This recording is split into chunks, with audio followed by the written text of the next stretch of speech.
முத்துக்குமார் தெரியுமா நேரடி தெரியாது. தெரியாது. எனக்கு தெரியாது. ஆனா ஈழ பிரச்சனை சம்பந்தமா தொடர்ச்சியா அன்னைக்கு இப்ப கலைஞர் வந்து மனித சங்கிலியில் நடத்தினார். அதெல்லாம் போய் நின்னுட்டு இருந்தேன். கவனிப்போம். எல்லா நிகழ்ச்சிகளும் போவோம், கவனிப்போம். நம்மளுடைய பிசினஸ் நடத்திட்டு இருப்போம். சரி ஏதோ நடந்துட்டு இருக்கு. நம்மளால முடிஞ்ச கான்ட்ரிபியூஷன்ஸ் பண்றோம். அதெல்லாம் பண்ணிட்டு இருப்போம். அந்த சமயத்தில் நம்ம போராட்டங்கள் இதெல்லாம் போயிட்டு வந்துட்டே இருந்தோம். ஆனா வந்து ஒரு இனப்படுகொலை என்ன போய் முடியும் அப்படின்னு நம்மளுக்கு தெரியல. அப்படி வந்து நம்ம எதிர்பார்க்கல. இத்தனை பேர் கொலை பண்ணிடுவாங்கன்றது ரொம்ப பெரிய மன உளைச்சலா மாறிடுச்சு அது. ஏன்னா நம்ம நம்பின இந்த கட்சியும் பண்ணல, அந்த கட்சியும் பண்ணல, எதுவுமே நம்மளுக்கு இல்லை. இப்படி ஒரு இந்த இனத்தையே நம்ம கண்ணு முன்னாடி இவ்வளவு பேர் அழிச்சிட்டானே, நம்ம என்ன படிச்சு என்ன இருக்குது. அப்ப நம்ம படிச்சது மேல ஒரு வெறுப்பு வந்தது.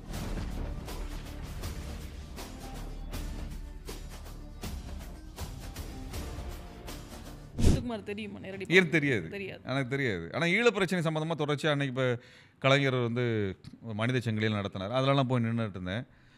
கவனிப்போம். எல்லா நிகழ்ச்சிகளும் போவோம், கவனிப்போம். நம்மளுடைய பிசினஸ் நடத்திட்டு இருப்போம். சரி ஏதோ நடந்துட்டு இருக்கு. நம்மளால முடிஞ்ச கான்ட்ரிபியூஷன்ஸ் பண்றோம். அதெல்லாம் பண்ணிட்டு இருப்போம்.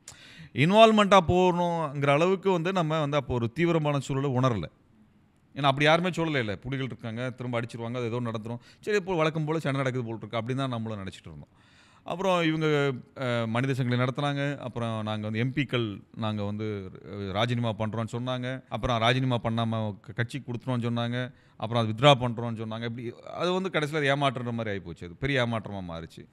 அப்புறம் கிளிநொச்சி அங்கே விழுந்தது. அப்போ நிறையா மக்கள் சாகுறாங்க. தினம் செய்தி வர ஆரம்பிச்சது.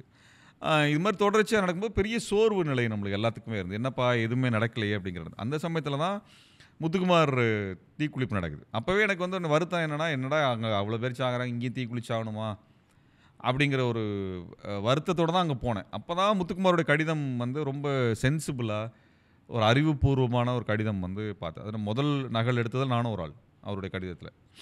அப்போ அதை பார்த்துட்டு என்ன இவ்வளோ தூரம் ஒரு ஒரு மனுஷன் வந்து அதை யோசித்து அதை ஆய்வுபூர்வமாக எழுதியிருக்கானே. அப்போ அப்படின்னு சொல்லி அப்போ அவருடைய உடலை எடுத்து கொண்டு போனது. அப்புறம் வெள்ளையன் ஐயா அதை பாதுகாத்தது. இப்போ வெள்ளையன் ஐயாட்ட இரவு போய் பேசணும். நானும் டைரக்டர் ராம் போய் பேசணும். நீங்கள் வந்து நாளைக்கு அடுத்த நாள் காலையில் எரிக்கிறதா இருந்தது. அவரே சொல்லிக்கிற உடம்பை வச்சு பயன்படுத்தி சண்டை போடுங்கிறப்ப நம்ம போய் எரிக்கிறோன்னா நாளைக்கு முத்துக்குமாருக்கு பண்ணுற துரோகம் ஆயிராதா அப்படின்னு. அவர் வந்து எப்போ போல இப்படின்ட்டே இருப்பார் வெள்ளையன் ஐயா. சரி பார்ப்போம் அப்படின்னா. நாளைக்கு தலைவர்கள்லாம் வர்றேன்னாங்க, எல்லாம் முடிச்சிடறேன்னு சொன்னாங்க அப்படின்னா. அடுத்த நாள் பெரிய தலைவர்கள்லாம் பெரிய அழுத்தம் கொடுத்தாங்க. ஆனால் அதை தாண்டி வந்து முத்துக்குமார் உடம்பை பாதுகாக்கிறதுன்னு அவர் முடிவெடுத்தார். இப்போ எல்லா மாணவர்கள் வந்தோம். பெரிய போராட்டமாக மாணவர்கள்லாம் வந்தாங்க. பெரிய மாணவர் போராட்டமாக அதுக்கு முன்னாடி வந்து இந்திய எதிர்ப்பு போராட்டம் அப்போ நடந்துச்சு. அதுக்கப்புறம் வந்து ஒரு பெரிய போராட்டம் இருந்தார். இந்த போராட்டம் பெரிய போராட்டமாக வந்து மாறிச்சு. அது பெரிய எழுச்சியை கொடுத்துச்சு அது. ஆனால் வந்து இது என்னென்னா அன்றைக்கு இருந்த திமுக அரசு வந்து இதற்கான ஆதரவாக நிற்கலை. இது எதிராக நின்னது. அது காங்கிரஸ் கட்சி இந்த படுகொலை நடத்துச்சு இதில். அப்போ அதெல்லாம் நம்ம பார்க்கும் பொழுது என்ன நடந்ததுன்னா அந்த சமயத்தில் நம்ம போராட்டங்கள் இதெல்லாம் போயிட்டு வந்துட்டே இருந்தோம். ஆனால் வந்து ஒரு இனப்படுகொலை என்ன போய் முடியும் அப்படின்னு நம்மளுக்கு தெரியல. அப்படி வந்து நம்ம எதிர்பார்க்கல. இத்தனை பேர் கொலை பண்ணிடுவாங்கன்றது ரொம்ப பெரிய மன உளைச்சலாக மாறிடுச்சு அது. ஏன்னா நம்ம நம்பின இந்த கட்சியும் பண்ணலை, அந்த கட்சியும் பண்ணலை, எதுவுமே நம்மளுக்கு இல்லை. இப்படி ஒரு இந்த இனத்தையே நம்ம கண்ணு முன்னாடி இவ்வளோ பேர் அழிச்சிட்டானே, நம்ம என்ன படித்து என்ன இருக்குது. அப்போ நம்ம படித்தது மேலே ஒரு வெறுப்பு வந்தது. நம்மளும் பெரிய சயின்ஸ் படித்தோம், டெக்னாலஜி படித்து ரிசர்ச் பண்ணோம், தமிழ் அப்படி போயிட்டோன்றோம். 1,00,000 பேர் கொலை பண்ணிட்டான், நம்ம கேட்குறதுக்கு நாதி இல்லாமல் கிடக்கும் அப்படின்னு வந்தப்போ தான் வந்து என்ன தான் நடந்தது, நம்மகிட்ட ஏன் இப்படிலாம் சொல்லலை, தமிழர்கள்ட்ட இது மோசமாக நடக்குது, இந்த வார் ரொம்ப மோசமாக போய் முடியும், இந்த போரில் வந்து இவ்வளோ பேர் அழிவதற்கான சாத்தியம் இருக்குங்கிறத வந்து யாருமே எடுத்து அதை வந்து அது அடிப்படையில் நின்று போராட்டத்தை கட்டமைக்காமல் போனது. 1,00,000 பேர் கொன்னது, விடுதலை புலிகள் அழிக்கப்பட்டது அப்படிங்கிறது ஒரு பெரிய மன உளைச்சலாகவே இருந்தது. அப்போது அது அது என்ன செய்கிறதுங்கிற இடம் தெரியல. அப்போ வந்து நாம் தமிழர் ஆரம்பிக்கிறதுக்காக அது மாதிரி எல்லோரும் சேர்ந்து என்ன பண்ணலாம், நாம் தமிழர்லாம் எல்லோரும் சேர்ந்து என்ன பண்ணலான்னு மணிவண்ணன் இயக்குனர் மணிவண்ணன் வீட்டில் கலந்து பேசின பொழுது அப்போ எல்லாருமே உட்காந்து பேசணும். ஆனால் அவர் சீமான் வந்து பெரிய ஒரு எப்போ போல சினிமா கதையை பேசினா எனக்கு நம்பிக்கை வரல. நான் என்ன சொன்னேன்னா, ஒரு அழிவு நடந்திருக்குன்னா ஏன் நடந்துச்சு, எப்படி நடந்துச்சு, என்ன காரணங்கள், யாரெல்லாம் அதில் சேர்ந்துருந்தாங்க, யாரும் நம்மளுக்கு வந்து எதிராக நின்னாங்க, அதை நம்ம புரிஞ்சிக்காமல் அடுத்த கட்ட அரசியல் பண்ண முடியாது. முதல்ல அதை ஆய்வு பண்ணுவோம், அதுக்கான ஒரு குழு உருவாக்கம், அந்த அடிப்படையில் வேலை செய்ய ஆரம்பிப்போம் அப்படின்னா அவர் வந்து அதெல்லாம் தாண்டி ஒரே டயலாகாக பேசினார். வேற ஒரு சினிமாத்தனமாக இருந்தது. நம்ம ஆளுங்களுக்கு ஒரு கட்சி ஆரம்பிக்கணுங்கிற ஒரு முடிவில் இருந்தார். கட்சியெல்லாம் இல்லை, இயக்கமாக தான் இருந்தது. நாம் தமிழர் பேரியக்கம் தான் பேரிடப்பட்டது. பேரியக்கம் தான் பேரிடப்பட்டது. அப்போ அதில் ஒரு ஆய்வுக்குழு உருவாக்கணும், இதெல்லாம் என்ன நடந்து நம்ம உலகத்துக்கு சொல்லணும், என்ன நடந்து நம்ம அப்போ இனப்படுகொலை எடுத்து கொண்டு போகணும் முன்னாடி, அதுக்கான நீதிக்காக அதுக்கான கட்டமைப்பை செய்யணும், வேலையை செய்யணும் அப்படின்னு சொன்னப்போ இவர் அதை மடைமாற்றி அதை வேறையாக மாற்றினா. இப்போ நீங்கள் திமுக அன்னைக்கு வந்து துரோகம் பண்ணினது, காங்கிரஸ் அதை வந்து படுகொலை செய்தது. இதை தாண்டி யாரெல்லாம் செஞ்சாங்க நம்மளுக்கு தெரியுமா? யாரெல்லாம் அதில் வேலை செஞ்சாங்க, ஏன் வேலை செஞ்சாங்க?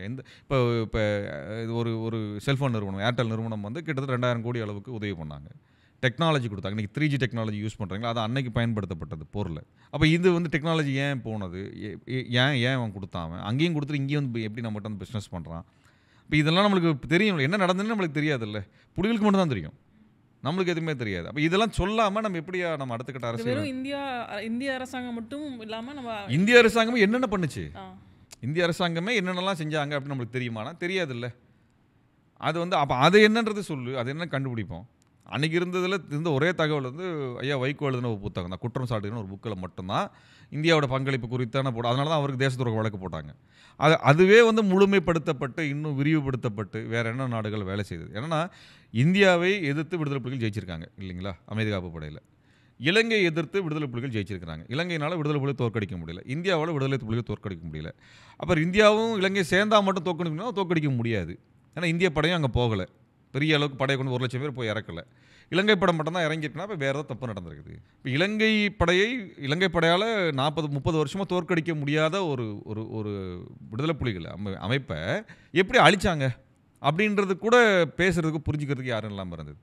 என்ன பண்ணாலும் வெறுமனே திமுக எதிர்ப்பு அப்படின்னு பேசுகிறாங்க. அதில் திமுக தப்பு பண்ணுச்சு, திமுக துரோகம் பண்ணுச்சு, அதில் நம்மளுக்கு யாரும் மாற்றுக்கிறதே கிடையாது. அது நம்ம மேலே நடத்தின விஷயங்கள், நம்ம போராட்டம் விடாமல் பண்ணது, இந்த காங்கிரஸோட சேர்ந்து நின்றதில் நம்மளுக்கு இருக்குது. ஆனால் விடுதலை புலிகள் அழித்த கட்டமைப்பு, அதுக்கான போர் திட்டம் இருக்குல்ல, இது யார் வகுத்தா? விடுதலை நீங்கள் தேசிய தலைவர் வந்து ஒரு இராணுவ தந்திரத்தோடு வேலை செய்யக்கூடிய ஆட்கள் இந்த பிராந்தியத்தில் இல்லை. IPKFனால இந்திய படையினால் இப்போ தேசிய தலைவரை வந்து ஜெயிக்க முடியல. இலங்கையினுடைய பெரிய இராணுவ தளபதிகள் வந்துமே ஜெயிக்க முடியல. சரிங்களா, இந்தியாவுடைய தளபதிகள் போய் இருந்து கூட நடத்த முடியல இலங்கைக்கு சாதமான. அப்போ அவரை கடந்து ஒரு பெரிய நெட்வொர்க் ஒன்று ஒர்க் பண்ணியிருந்தால் மட்டும்தான் சாத்தியம். அதுவும் ஒரு நாடோ 2 நாடோ கிடையாது. அப்படின்றப்ப அதை முதல்ல தெரிஞ்சுக்கிட்டாதாயா நம்ம என்னவா இருந்திருக்கிறோம், ஏன் இத்தனை பேர் நம்மளுக்கு எதிராக இருந்தாங்க நம்மளுக்கு புரிஞ்சிக்க முடியும். அதை வச்சு நம்ம ஒரு அரசியலை கட்டுவோம். நம்ம இதுவும் இல்லாமல் இந்திய அரசு தான் அதில் பெரிய குற்றவாளி. இந்திய அதிகாரிகள் அங்கே வேலை செஞ்சுருக்கிறாங்க.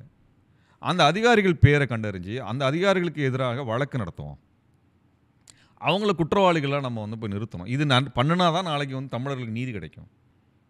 இது எதுக்குமே தயாராக இல்லாமல் வெறுமனே வந்து என்ன சொல்கிறது, தெலுங்கர்கள் பண்ணிட்டாங்க அப்படின்னு சொல்லி அது பெரிய பிரச்சாரமாக செஞ்சு இப்போ இன்றைக்கி ஒரு பெரிய பட்டியலே போடுறாங்க. கருணா தான் அங்கே அத்தனை பேர் கொலை பண்ணார், கடைசி நிமிஷத்தில் தளபதிகளை கொலை பண்ணாலும் துணை பண்ணார், ஒரு பெரிய பட்டியல் வருது. அல்லது சிதம்பரம் வந்து இந்தியாவுடைய உள்துறை அமைச்சராக இருந்து எல்லா வேலையும் பண்ணார். இப்போ இவங்கெல்லாம் யார், தமிழர் தானே. வெறும் தமிழர் தெலுங்கரா அப்படிங்கிற சிக்கலாக இல்லை. இந்தியாவில் அன்றைக்கி இருந்தது MK நாராயணன், இந்தியாவுடைய தேசிய பாதுகாப்பு தலைவர், அவர் மலையாளி. சிவசங்கர மேனன் மலையாளி. சரிங்களா, அப்போ அன்றைக்கி இருந்த இராணுவ தளபதிகள் வேறு சமூகத்தை சேர்ந்த ஆட்கள், இப்படின்னு பலர் சேர்ந்து வேலை செஞ்சது தானே அது. சோனியா காந்தி அம்மையார் யார், தெலுங்கரா. மன்மோகன் சிங் யார், தெலுங்கரா. இவங்க தானே நடத்தினாங்க அதில். அப்போ இந்த உண்மையெல்லாம் பற்றி பேசாமல் செய்யாமல் ஐநாவே நிறைய உதவி பண்ணுச்சுன்னு ஐநாவிலேருந்து விசாரணை கமிஷன் அறிக்கை போட்டிருக்காங்க. ஐநா அதிகாரிகள் இலங்கைக்கு சாதகமாக நின்று வேலை பார்த்தாங்கன்னு சொல்லி ஐநாவிலேருந்து ஒரு அறிக்கை வந்துருக்குது. அதை கூட இவனுக்கு ஏற்றுக்க மாட்டானோ, புரியுதுங்களா. அப்போ இது என்னென்னா திட்டமிட்டு வந்து இந்த பிரச்சனையை வந்து சின்னதாக மாற்றி ஒரு வட்டத்துக்குள்ளே மாற்றி அந்த வேலையை கொண்டு போய் நின்று அது இன்றைக்கி வந்து எதுவுமே இல்லாமல் இன்றைக்கி ஈழத்து சம்பந்தமாக பேசினா யாருக்கு இன்றைக்கி வந்து உணர்வு இருக்குது, அதில் இவர் பேசுகிற கதைகள் மட்டும்தான் தெரிகிறதா போய் நின்றது. அப்போது வந்து நாங்கள் நாம் தமிழரை பற்றி அவர் பேசும்போது அவர் சொன்னால் அதில் மாறுபட்டு தான் நாம் தமிழ் பேர் இயக்கம் ஆரம்பித்து 1.5 மாதத்துக்குள்ளார மே 11 இயக்கத்தை ஆரம்பிச்சது. மே 11 இயக்கங்கிறது என்ன ஆய்வு, என்ன நடந்துன்னு முதல்ல மக்களுக்கு சொல்லு, மக்கள் முடிவு பண்ணட்டும். அந்த ஆய்வறிக்கைலாம் எடுத்து தான் நீங்கள் யூஎன் போனது, யூரோப்பியன் பார்லிமெண்ட் பேசினது, டப்ளின் தீர்ப்பாயத்துக்கு பிரேமன் தீர்ப்பாயத்துக்கு கொண்டு போனது, இந்தியாவில் பல கருத்தரங்குகள் நடத்தினது, புத்தகங்கள் வெளியே கொண்டு வந்தோம், இத்தனையும் நாங்கள் செஞ்சோம். அப்போ வந்து நம்மளுக்கு ஒரு பெரிய கல்வி கற்றவர்களாக நம்மளுக்கு ஒரு பெரிய பொறுப்பு இருக்குது. நான் MCA படித்தேனா, MBA படித்தேனா, அல்லது ஒருத்தர் PhD பண்ணாராங்கிறது பெருமை அல்ல. இந்த அறிவு அப்படிங்கிறது ஒன்று இருக்குல்ல, பெரிய நிறுவனத்துக்குலாம் வேலை பார்த்துருக்கலாம் தான். ஆனால் இந்த அறிவு இந்த இனத்துக்கு பயன்படணும்ல, ஒரு இனத்தை நெருக்கடி சந்திக்கும் பொழுது பயன்படணும்ல. இந்த இனப்படுகொலை நடக்கலைன்னு வச்சுக்கோங்க, நான் பாட்டுக்கு நான் பிஸ்னஸ் பண்ணிட்டு நான் ஒரு பல கோடி ரூபா சம்பாதிச்சு நான் பாட்டு செட்டில் ஆகிருப்பேன், எனக்கு குற்ற உணர்ச்சி இருந்திருக்காது. ஆனால் இனப்படுகொலை நடந்து முடிஞ்சதுக்கப்புறமா நான் போய் சம்பாதிச்சு நான் பெரிய பணம் வாங்கி 4 பங்களா வாங்கி செட்டிலாக இருந்தேன்னா குற்ற உணர்ச்சியோடு தான் வாழ்ந்துருப்பேன் நான். எனக்கு இன்றைக்கி குற்ற உணர்ச்சி இல்லாமல் நான் வாழ்கிறேன். அந்த வகையில் நான் வந்து ஒரு வெற்றிகரமான வாழ்க்கையை உருவாக்கிக்கிட்டேன் தான் நான் நம்புகிறேன் நான். அது என்னென்னா என்ன குற்ற உணர்ச்சிகள் இல்லாமல் வாழ்கிறதானங்க வாழ்க்கையில் முக்கியமானது இல்லையா. அப்போ என்னோடய அறிவு மக்களுக்கு பயன்படுதுன்னா, ஏதோ ஒரு வழியில் பயன்படுதுன்னா மகிழ்ச்சி தானே எனக்கு. இப்போ ஏதோ ஒரு வழியில் பயன்பட்டோம் அப்படிங்கிற ஒரு மகிழ்ச்சி தானே. அப்போ அதை வந்து எனக்கு வந்து என்னோடய அப்பா அம்மா கற்றுக் கொடுத்து தான் நான் நினைக்கிறேன் நான்.